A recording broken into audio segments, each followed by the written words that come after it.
Hey, what's up everyone? This is Silver Slayer. Thank you for tuning into this video. The silver supply is diminishing by the hundreds of millions of ounces. Mexico, Peru, Chile, Australia, some of the top producers have been abandoning silver mines, and this has been happening for the last 7 years because silver is not as profitable as gold, lead, and zinc. So we are definitely going to be in a very big hole as demand for silver rises, but the supply is falling. That is key investing 101. Low supply, high demand shoots the price up. So this article is from 401krollover.com. Link will be in the description. Let's jump into it.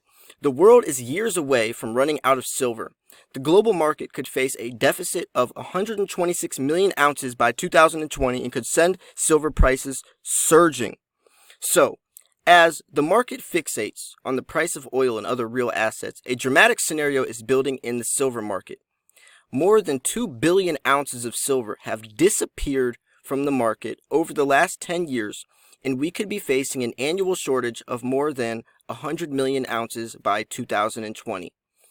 Not only is the demand for silver surging and annual supply growth going nowhere, but much of our available silver is being buried in public landfills. As a major component in batteries, CDs, circuit boards, and other electronics, people are literally throwing their silver in the trash. And this is something I want to stop and talk about for a second.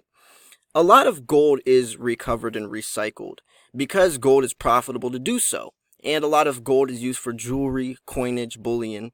So when they sell it or scrap it, it gets reused into more jewelry or bullion.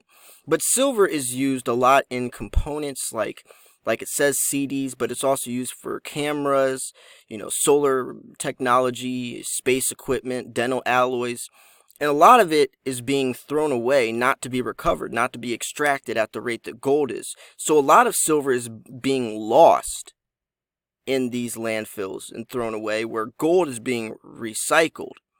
So it goes on to say, that may be something they soon regret as the world runs out of silver and prices skyrocket. The producers are going to be turning into the consumers, and the consumers are going to be turning in the producers. This is something that is very important to understand. The people like you and I that stack silver, we're going to be the ones selling it. We're going to be the ones producing it to the consumers. The people that need silver, and I say need very strongly because we want silver, but think about these big companies for the newest iPhone to come out, for EVs, the new Tesla Cybertruck. They need silver. Silver is the most highly conductive metal for thermal conductivity and electricity, so it's widely needed in society. And that is when people will still be paying $100 an ounce for silver. A lot of people say, well, who's going to pay $100 for an ounce of silver? The people that need it, the technology companies, to make the gadgets that we need, and we want them to be paying that price as well, because if not, then we won't get the newest iPhone. So silver demand is surging, and it cannot be stopped. Even as our supply of silver disappears from the market, demand is building every year. Demand for silver is mostly from three important categories: jewelry and industrial uses. These three are investing, jewelry, and industrial uses. And these three categories make up 95% of silver demand, as they are growing at a stronger rate every year. Especially as prices start to rise, new investors come in, stock market volatility drives people into precious metals, especially from geopolitical fear, as silver is a safe haven alternative, and the dollar collapsing, silver is a safe haven alternative as well. Demand for all of these three major uses of silver have increased over the last 5 years since 2009, but the real story is the growth and investment in industrial uses. Investors have rushed to silver as central bankers around the world print money to cover spending, destroying the real value of currencies. Demand for silver coins and bars has jumped at an annual pace of 17.5% over the period.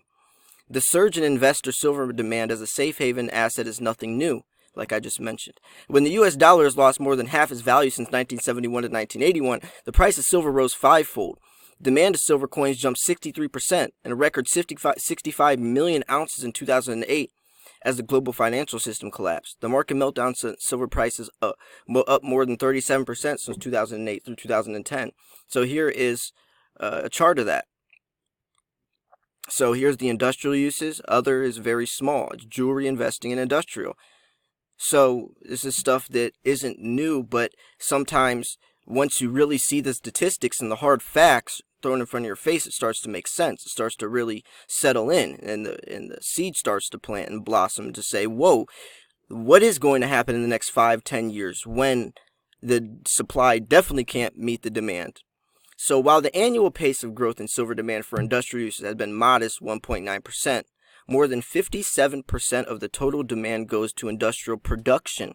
Silver is used in the production process of nearly every industry, from electronics to home building and medicine. There's colloidal silver that's in medicine, silver nanoparticles. Doctors found a way to make silver 40% stronger without losing any electrical conductivity. So the demand for silver in photovoltaics for solar energy applications is bounding higher, up 7% since 2014 and up 99% since 2009. Even slower growth in demand amounts to huge additional physical demand, more than 11 million ounces in 2015.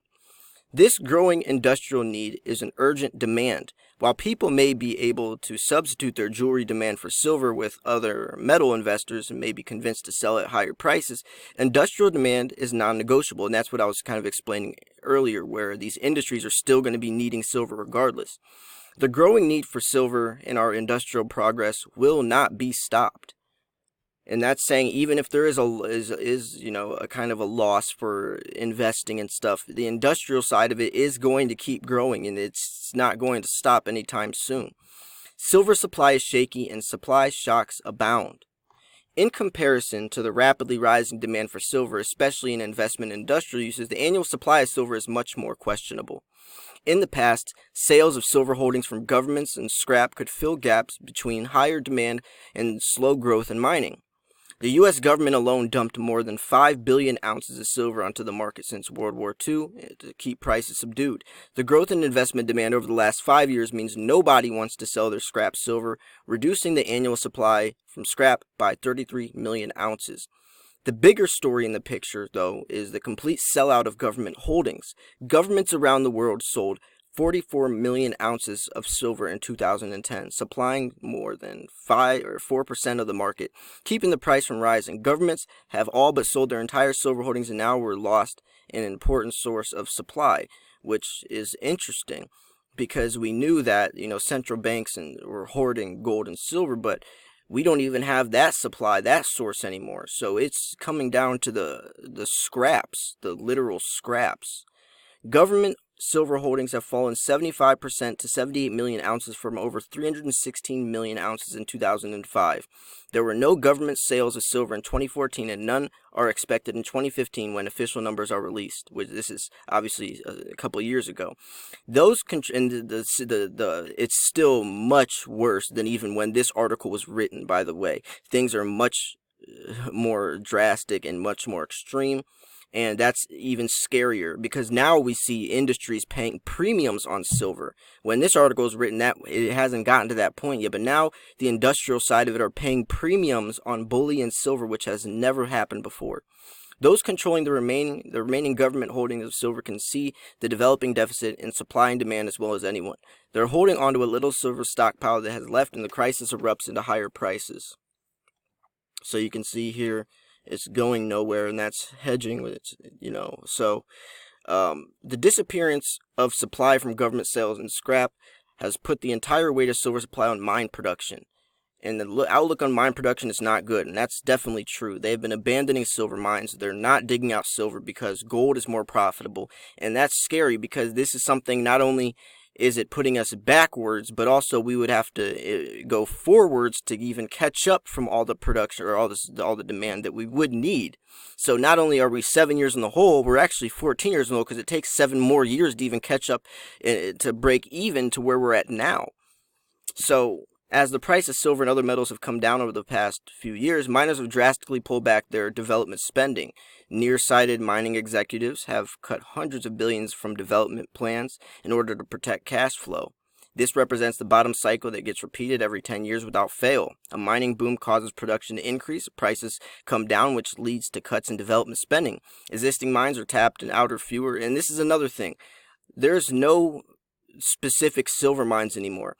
The only silver they're finding is by bypassing, by accident basically. There's no actual silver mines. They only find it from accident, and that's even worse. So here you can see Mexico, Peru, and China, and Chile and Australia, some of the biggest producers, have been abandoning mines. So anyways, you can keep on with this article. I try to keep my videos at a timely manner, but it goes on to say why the silver shortage is going to be happening in 2020 and what else this entails for this whole entire thing. It's very scary and it's very real. It could be very good for us, but for other people, it's not going to be, because they're going to be the ones having to pay these prices, especially the ones that need it. But anyways, I'm going to wrap this video up here. Like I said, the link to this article will be in the description if you want to check it out yourself. Thanks for tuning in. This was Silver Slayer. I'll see you guys soon. Peace.